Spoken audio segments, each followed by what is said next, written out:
नमस्कार। इतिहास में ना कभी कभी कुछ ऐसे कनेक्शंस मिल जाते हैं जिनके बारे में किसी ने सोचा भी नहीं होता। आज हम भारत की एक ऐसी ही पहेली को सुलझाने वाले हैं। एक ऐसी पहेली जो कुछ बहुत बड़े नामों को जोड़ती है, जिनके रास्ते असल में कभी एक दूसरे से मिले ही नहीं।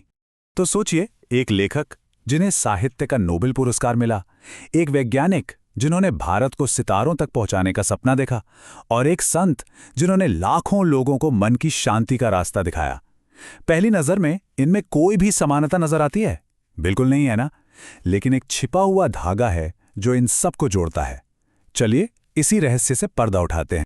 तो हमारी कहानी शुरू होती है दो कहानीकारों से, दो ऐसे लेखक जिन्होंने अपने शब्दों से भारत की पहचान को गढ़ा।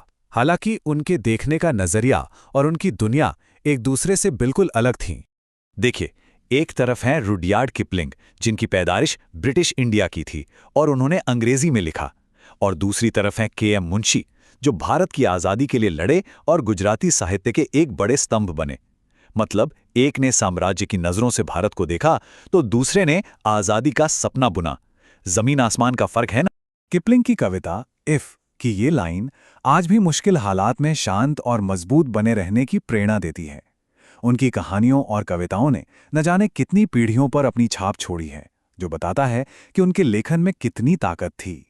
अच्छा, अब शब्दों की दुनिया से आगे बढ़कर उन लोगों की तरफ चलते हैं जिन्होंने अपने काम से आधुनिक भारत की नींव रखी। हमारे अगले दो किरदार हैं राष्ट्र निर्माता, और इनके रास्ते भी एक दूसरे से उतने ही जुदा थे। विक्रम साराभाई को ही देख लीजिए। उन्होंने सिर्फ एक सपना नहीं देखा, बल्कि उसे हकीकत में बदलने के लिए एक के बाद एक इंस्टीट्यूशन खड़े कर दिए, पीआरएल से लेकर इसरो तक। उनकी दूरदृष्टि ही थी जिसने भारत के स्पेस प्रोग्राम को जन्म दिया। और फिर आते हैं सुभाष चंद्र बोस, जिन्हें पूरा देश नेताजी कहता है। वो एक ऐसे हीरो हैं जिनके देश प्रेम पर कोई सवाल नहीं उठा सकता, लेकिन इतिहास उनकी विरासत को थोड़ा पेचीदा बना देता है। उनके साहसिक कदम और उनके विवादास्पद गठबंधन आज भी इतिहासकारों के बीच एक बड़ी बहस का मुद्दा है। ये हमें याद दिलाता है कि इतिहास हमेशा सीधा सादा नहीं होता। तो हमने कहानीकारों से मुलाकात कर ली, राष्ट्र निर्माताओं को भी देख लिया। तो फिर वो कौन सा धागा है जो इनमें से कुछ को आपस में जोड़ता है? अब इस पहेली में एक और किरदार की एंट्री होती है, रमण महर्षि। एक ऐसे संत जिनकी शिक्षाएं आज भी लाखों लोगों को रास्ता दिखा रही हैं। उनके आने से यह रहस्य और भी गहरा हो जाता है। तो हमारे पहले कहानीकार रुडयार्ड किपलिंग। उनका जन्म हुआ था 30 दिसंबर 1865 को। इस तारीख को जरा ध्यान में रखिएगा। और अब हमारे संत रमण महर्षि, क्या यकीन होता है, उनका जन्म भी ठीक 14 साल बाद उसी तारीख को हुआ था, 30 दिसंबर। क्या ये महज एक इत्तेफाक है? शायद। अरे रुकिए, कहानी अभी खत्म नहीं हुई।